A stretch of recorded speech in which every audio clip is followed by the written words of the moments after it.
Thank you for coming to Politics and Life. This is Jordan. I hope all of my freedom-loving patriots are having such a blessed day. We have reacted to the most recent press briefing, and we are doing the one that was most recent from yesterday. KAROLINE LEAVITT destroys the left-wing fake news press corps, and I love it. So we're going to watch it together. Hope you guys enjoy it just as much as I did. Please like, comment, and subscribe. President Trump promised that America would be a manufacturing nation once again, and liberal pundits mocked him for it. But those critics were proven wrong once again. On the heels of President Trump's Oval Office meeting with Apple CEO Tim Cook last week, Apple just announced its largest ever commitment to American jobs and industry, with plans to spend and invest more than $500 billion in America over the next 4 years. Over the course of the current Trump administration, Apple plans to hire around 20,000 new workers, creating high-paying jobs right here in America. And the investment isn't limited to one specific region of our country. Apple teams and facilities will expand all over our country in Arizona, California, Iowa, Nevada, North Carolina, Michigan, Oregon, Texas, and Washington. With President Trump in charge, America is open for business. Apple CEO Tim Cook said it best in the company's announcement: "We are bullish on the future of American innovation." On top of this incredible Apple announcement, President Trump already announced more than $1 trillion in pledged investments into the United States. And on another important note that the American people entrusted President Trump to fulfill, this administration's efforts to seal the border continue to prove extraordinarily successful. In President Trump's first month back in office alone, illegal border crossings hit lows not seen. Hey, Sharon. Yes, we are back in charge. Bye-bye, China. In decades, down 94% over the past year, while interior arrests. Can we just talk about real quick how amazing that stat is? Border crossings within the first month of Trump being in office already down 95%. Amazing. And I mean, it's common sense policies. You shut down the border, you don't let people just freely come through, and voila, problem fixed. But the military on the border to help out with deporting the illegals, it's very simple. Are up 134%. And this past Saturday, this is a significant statistic that I wanted to share with all of you. There were only 220 illegal border crossings on Saturday. This is a 15-year low. Think about that in comparison to the amount of illegal border crossings we saw under the previous administration. Fox recently reported that a San Diego migrant shelter is closing its doors after saying they have not received new asylum-seeking families or individuals since January 20th. We all know what happened on January 20th, don't we? And yesterday, New York City Mayor Eric Adams announced that the massive Roosevelt Hotel migrant shelter in Manhattan will shut down in the next few months. We're also seeing a reverse migration effect. There are now verified reports from the Associated Press of migrants abandoning their journey to the United States and heading back home. This is the first time the Border Patrol has received these reports since 2020, during President Trump's first term. The returning migrants claimed in interviews that the new heavy security posture adopted by the Trump administration was a significant reason for their decision to return to the countries of their origin. Overall, the American people continue to overwhelmingly give President Trump very positive remarks. Nearly every one of President Trump's policy initiatives. And let's remember, he has record approval right now with 95% bad media coverage. Can you imagine if we had media 50-50? He would have 99% approval rating easily. Initiatives are receiving strong majority support. And I have noted that in every briefing since Inauguration Day. 81% of Americans support deporting illegal migrant criminals from our nation's interior. 76% of Americans support the DOJ-led efforts of a full-scale investigation to find and eliminate fraud and waste in government expenditures. Again, this is from a Harvard-Harris poll, a very legitimate pollster.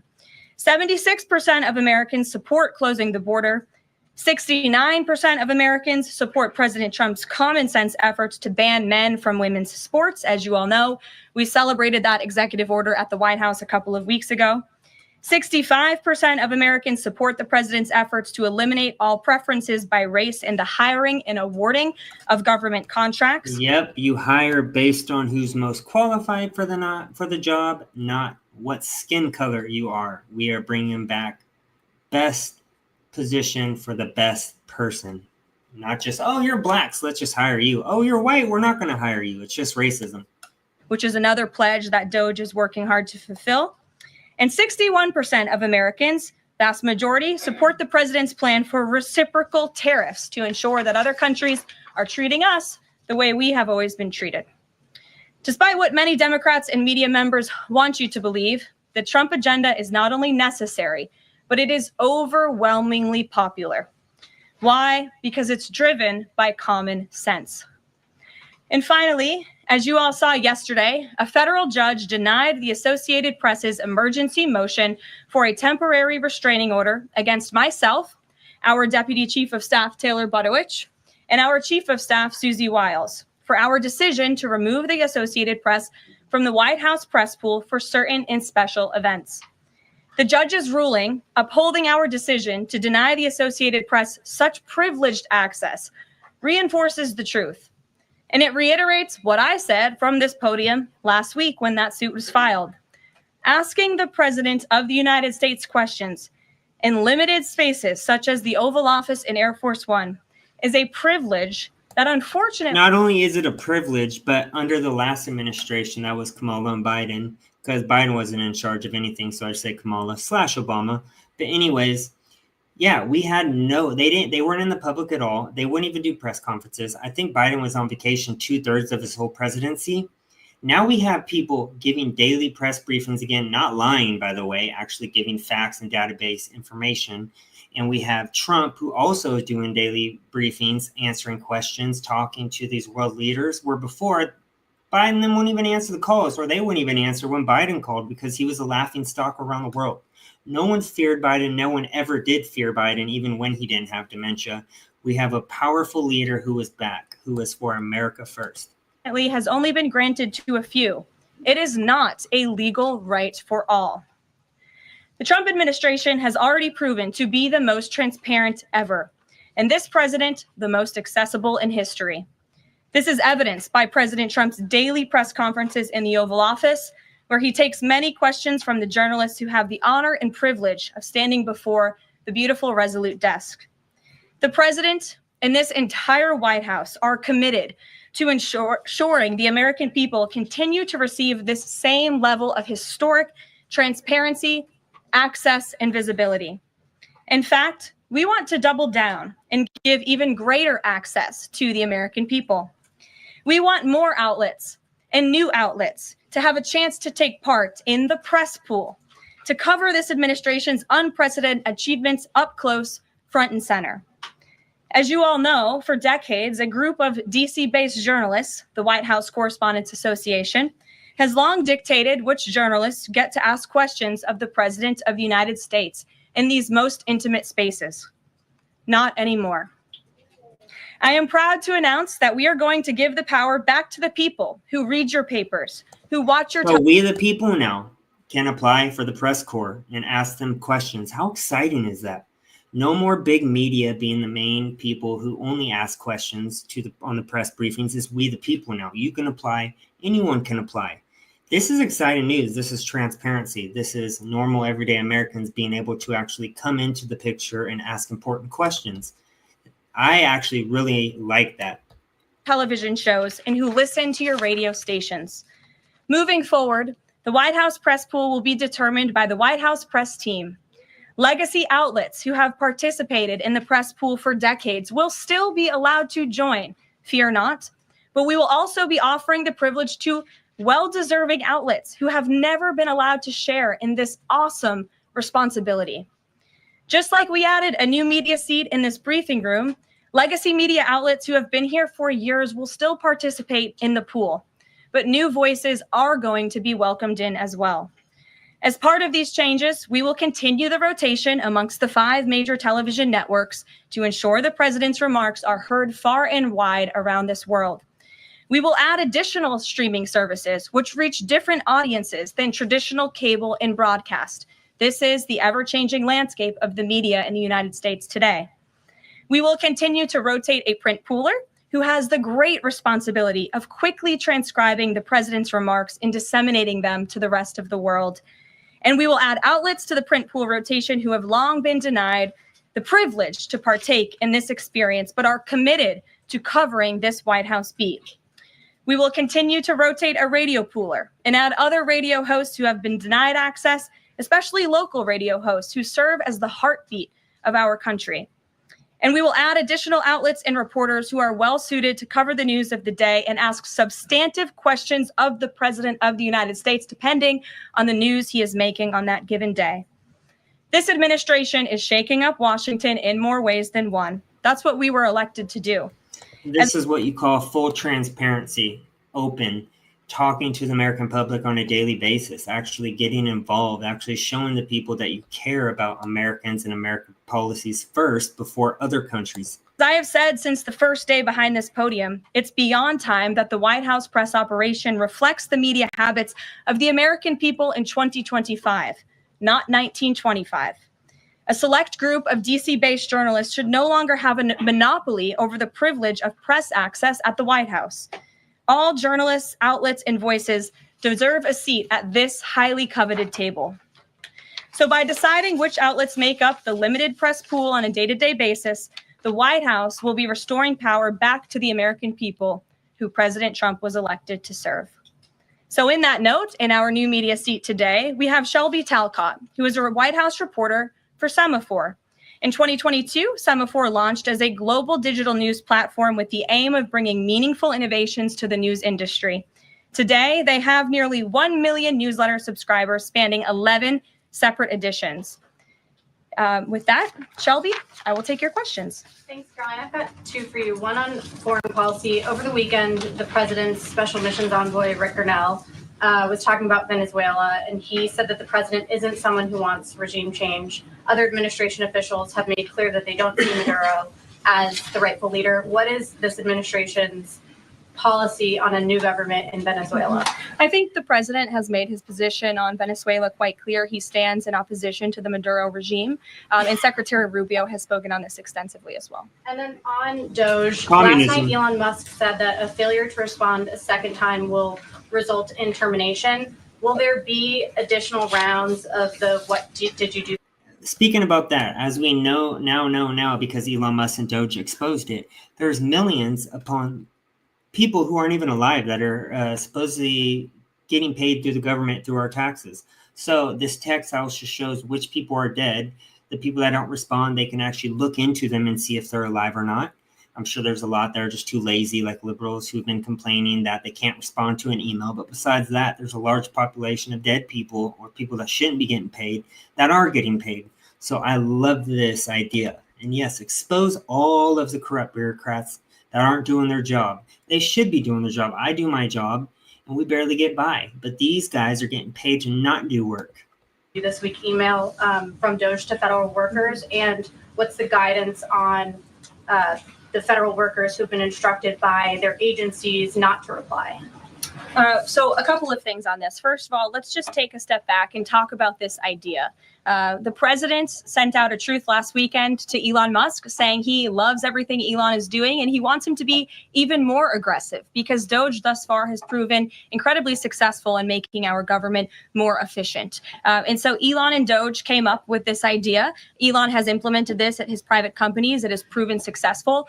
And it's a very simple idea when you think about it.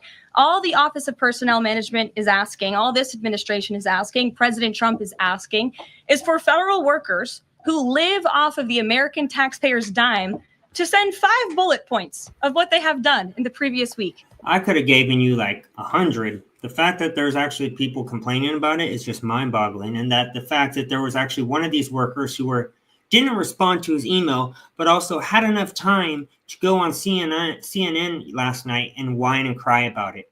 A freaking email we're talking about. These people are complaining over email saying what they've done this past week.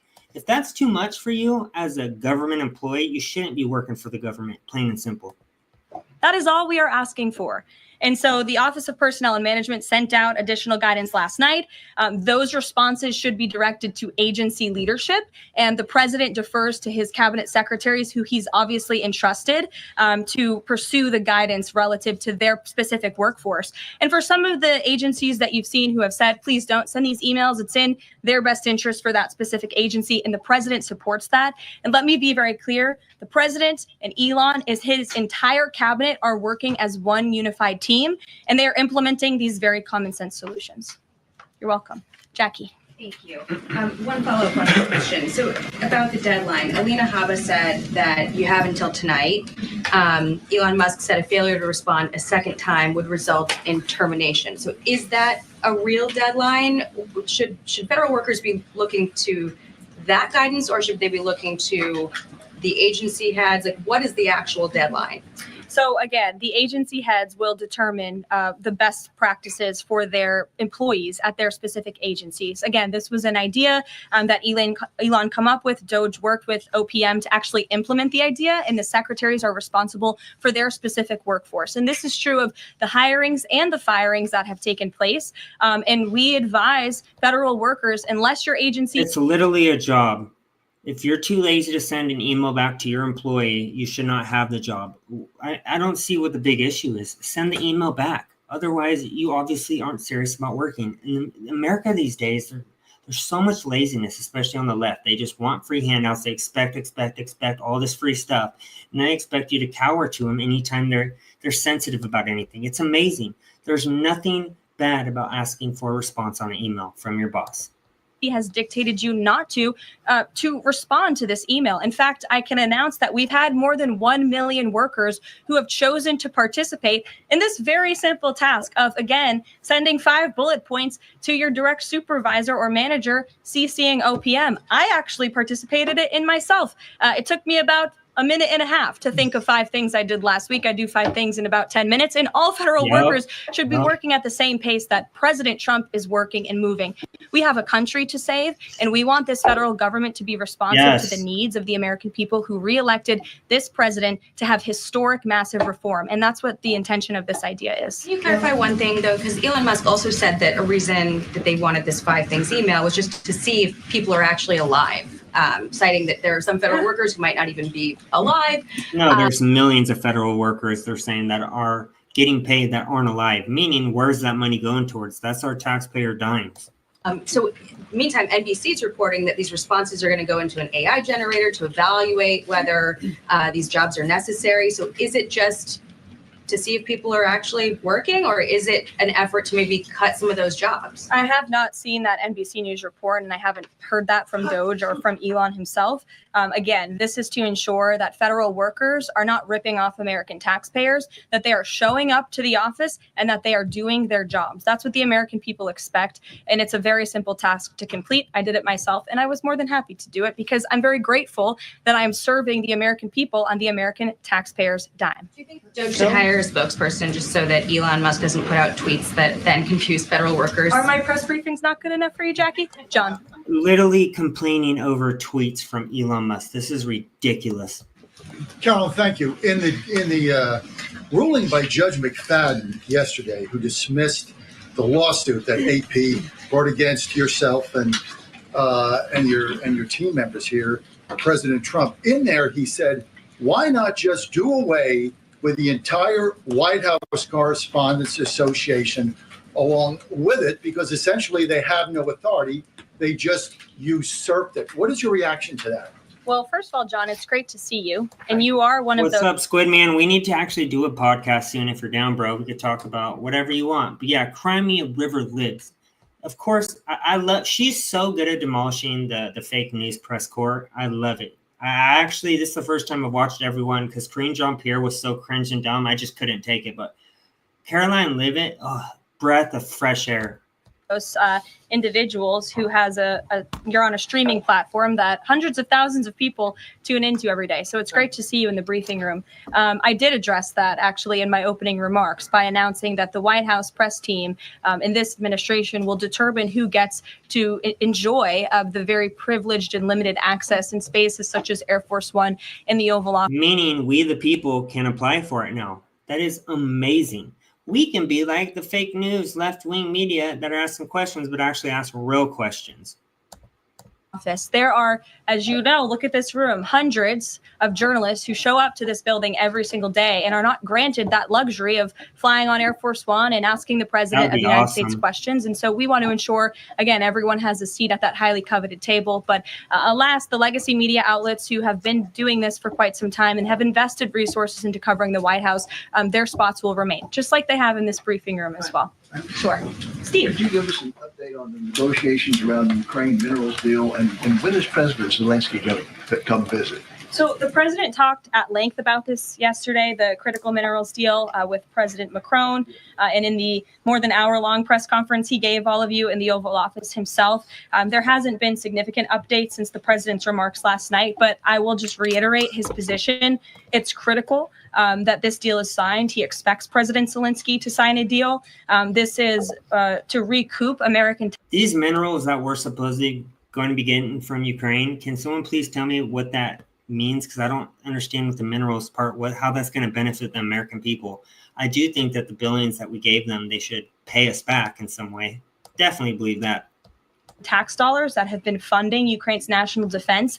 And it's also great for the Ukrainian people who have been put through hell because of this war. And it will create a lasting economic partnership as Ukraine will need to rebuild their country because of this brutal war. And just to follow, is Steve Witkoff delayed his trip to the Middle East so he can concentrate on this minerals deal? I don't want to comment on Mr. Witkoff's travel plans or read anything out just for obvious reasons. But he, remains very much working. That man is working around the clock to secure this deal with Russia and Ukraine alongside Secretary Rubio and Secretary Bessent, General Keith Kellogg.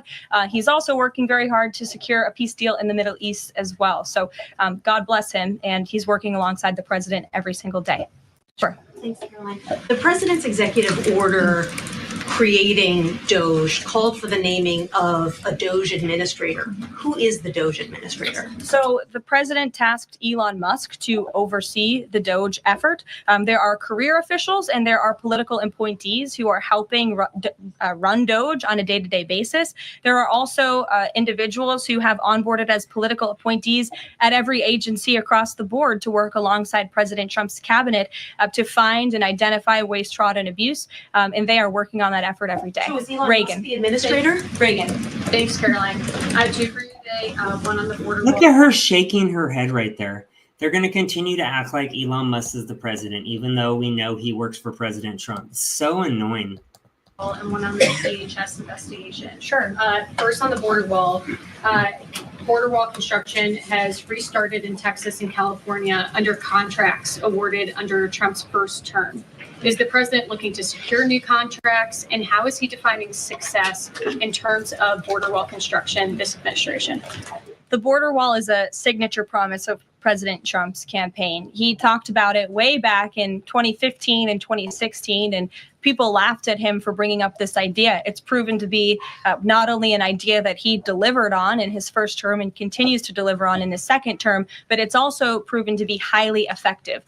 In fact, we know where there were parts of President Trump's border wall built and standing under the previous administration, illegal border crossings dropped 87% where there was a border wall. So the wall is an incredible deterrent factor for illegal migrant caravans. The president is committed to the continuation of the construction of the wall. And, the previous administration actually sold off the resources that the Trump administration secured to build the wall. And that's an egregious misuse of the American taxpayers' money. They just let those resources rot on the southern border. They actually sold them for pennies on the dollar. So this administration, DHS and ICE and Customs and Border Patrol and Tom Homan and all of the great people who are working on this effort are committed to continuing the construction of President Trump's border wall. DHS investigation into people who might be leaking within the administration. Will the White House release the names of the individuals that DHS Secretary Noem said were caught leaking details of the ICE raid? And can you share how many leakers have been caught so far and what agency they were a part of? I would defer you to DHS on the leakers that they have identified, but I know the president and this White House commend Secretary Noem for launching an internal investigation to identify those leakers because it's unacceptable for career bureaucrats who are standing in the way of the will of the American people and enacting President Trump's agenda. If they don't want to adhere to the will of the 77 million Americans who reelected President Trump, then they should go find another job. And if they continue to leak information, especially information that is critical to protecting Border Patrol agents and ICE agents who are out there doing jobs that not many people are willing to do, putting their lives on the line to protect our national security, then those individuals absolutely should be fired. Yeah, the people that are giving away ICE locations and where these deportations are happening, you guys deserve to rot in a jail cell. The fact that the left is working to tell these illegals where ICE is going to be at times, and it's just infuriating. It's like you guys are literally supporting the criminals. And that's not saying every illegal here is a criminal, but you did break our federal law. So technically you are a criminal. And the left is literally giving away ICE's locations, which could put them in jeopardy and end up getting Americans killed. And this administration is committed to finding them. Sure. Caroline, two questions for you. One related to Guantanamo Bay, the other to the White House Correspondents' Dinner. I wanted to get your response to some Washington Post reporting of the migrants who stayed over at Guantanamo Bay for the last 2 weeks. They told the Post they were rarely let outside. They were shackled and placed in what they described as cages and alleged. Do we really believe that they're put in cages? First of all, Obama built the cages at first, and they're going over the same fear-mongering again. You broke our laws. You shouldn't be preferred this special treatment. They were not treated as human beings. Does the White House have any response to those conditions? At Guantanamo Bay? It's a promise the president campaigned on, that if you invade our nation's borders, if you break our country's laws, and if then you further commit heinous, brutal crimes in the interior of our country, like raping and murdering innocent, law-abiding women and girls, and committing heinous acts of violence, then you are going to be deported from this country, and you may be held at Guantanamo Bay. These are criminals. Yes, jail cell, Sharon. Yes, jail cell. We are talking about. Don't forget that. Sure. So U.S. consumer confidence fell this month, the most since August of 2021. What is your message for Americans who are concerned about the impact of things such as tariffs on prices? Yeah, sure. Well, thank you for that question. It's obviously an important one. The president campaigned on reigniting the Trump economy and fixing the mess that was created by the previous administration. We know they created an economic and an inflation nightmare for the American people.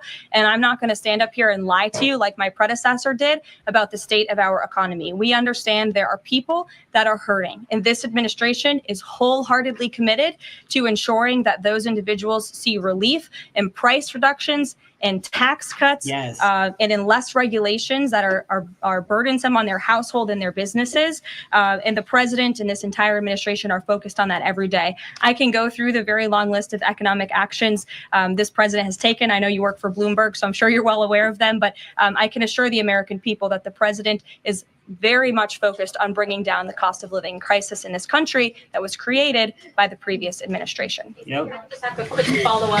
Is the president planning on whipping any votes for support for the House budget vote? And if so, to whom is he making calls? I'm not aware of any calls that he has made. I did talk to the president about his position on this just before coming down here. And he said that he's made it very clear to the Hill what his priorities for a budget are. He's said it to the Speaker of the House. He said it to Leader Thune. The Senate and the House know what President Trump wants and know what the American people want. And so he expects Congress to get it done. He's looking at the proposal from the House. He will also be looking at the proposal that I believe the Senate is drafting up as well. Sure. Thank you. Thank you, Caroline. I have two questions. Does the United States, I'm sorry.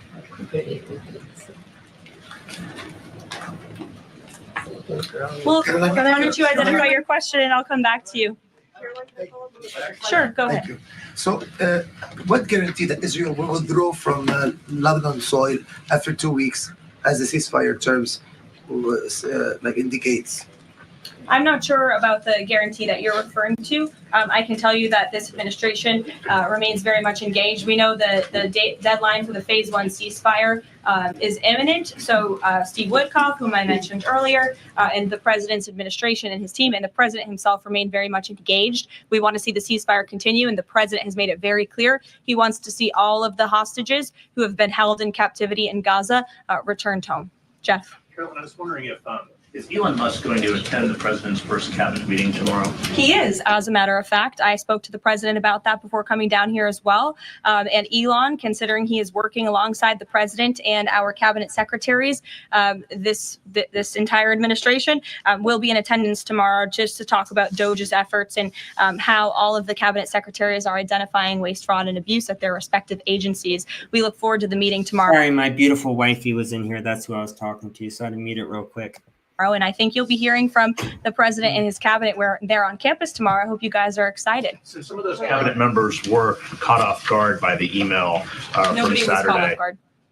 A few departments said they were caught off guard. The FBI was, the DOJ was. Did anonymous sources say that, or did the cabinet secretary say that? The cabinet secretaries and others have said that they were not aware that this was happening. So I'm wondering, will there be a give and take tomorrow at the cabinet meeting? Is Elon Musk or the president open to any type of dialogue about? They ask the dumbest questions, and they kind of ask them in the same question, just in different wording. It's so annoying. Who is actually in charge of the chain of command of these workers? I would reject the premise of your question, Jeff. The cabinet secretaries have not said that. I know anonymous sources, probably career bureaucrats, have leaked that to many of you in this room. Yep. But as I said at the beginning of this press conference, career bureaucrats. That's exactly. She is right on the money. Everybody is working as one team, and the president respects the decisions of his cabinet secretaries to tell their staff, not to respond to that email because they did so out of interests of national security, and they don't want to obviously risk confidential information. It's pretty common sense. Dasha.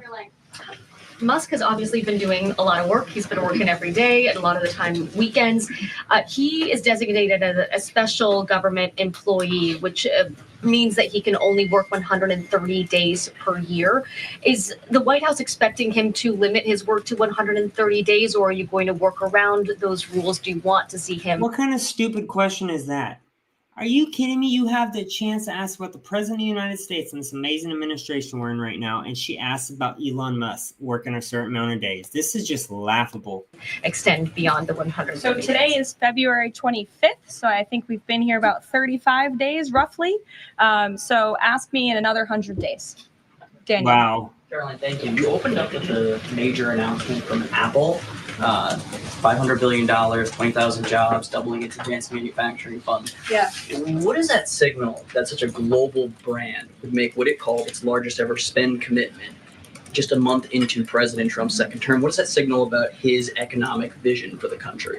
President Trump is a deal maker, and he has restored confidence in business leaders around this entire world. Apple is one of the largest companies on the face of the planet. They employ hundreds of thousands of Americans, but the president wants to see more Americans employed, more investments here in the United States of America. And this is another fulfillment of the president's campaign promises. I recall President Trump at his rallies on the campaign telling the world that if and when I am elected, America is going to be back, and we want your investments to be driven onshore. We want you to hire American workers, and you will have the lowest regulatory burden, the lowest tax cuts, and the president has already proven. Yeah, good point, Sharon. Technically, he's not taking a paycheck, so he can work however long he wants. And yeah, he's using his own money. I mean, he's not getting a cent out of this. Elon Musk, and I do have concerns about Elon Musk, but in regards to Doge, I think he is good intended.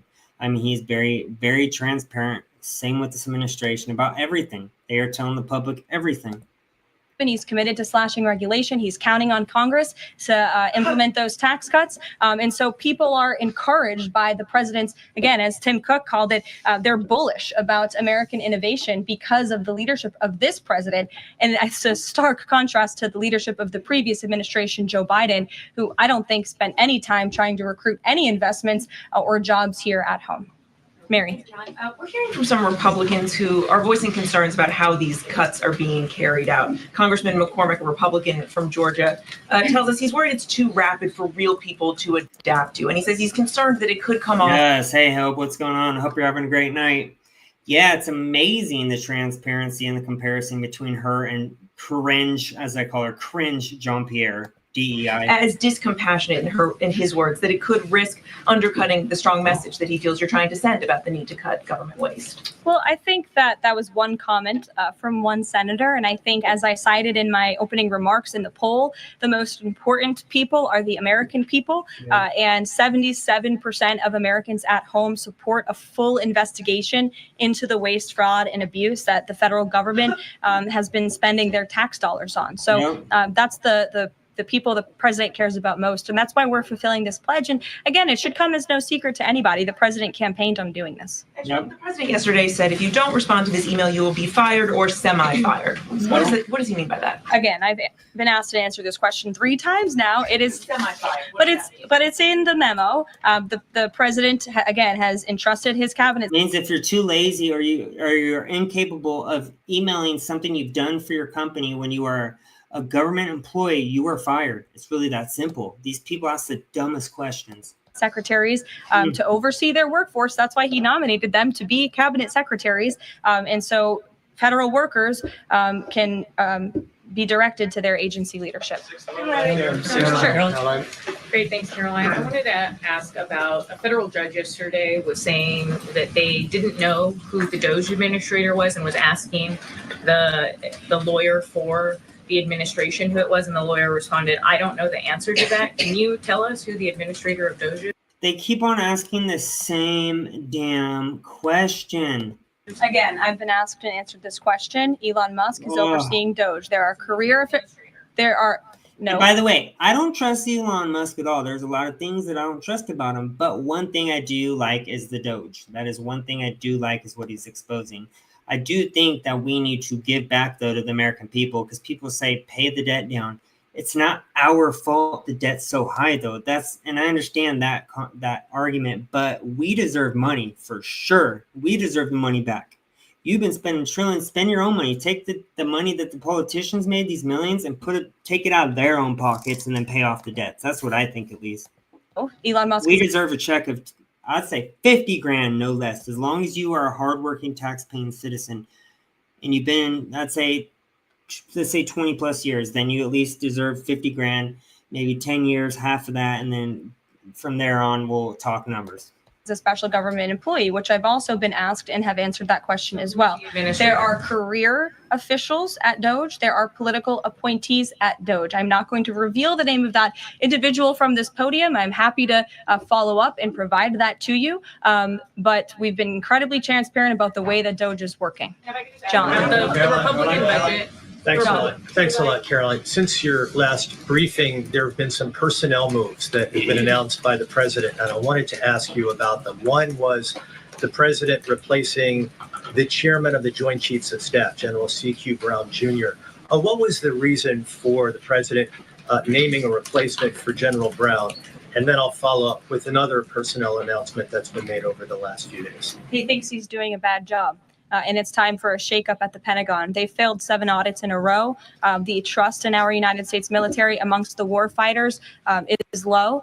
The president is shaking up the Pentagon and the Department of Defense, of course, with Secretary Hegseth leading. And he has the right to do that. It's actually quite common from administration to administration to do such a thing. The president, when he swore him in as the chief of staff for the Air Force, called him a great man and a great gentleman. Does he distance himself from the remarks that he made back in August of 2020? I think replacing him speaks for itself. James. There's one other one. If I'm sorry, thank you. On the FBI, the president also announced a new deputy director of the FBI, Dan Bongino. Yes. From what has been reported, I love Dan. This is not accurate reporting. Who else is pumped for Dan Bongino? I love Dan Bongino. He's a patriot. Tell me. The FBI director, Kash Patel, informed Republican senators that... One thing I will say is and I'm trying not to cuss, but where the hell is the Epstein list? Kash Patel said day one, Pam Bondi is also sitting on it. I've seen a lot of people. It's been trending on X for the past week since they've been brought in. Where is the Epstein list? You said day one you would release it. It's been almost a week. There's no excuse at this point.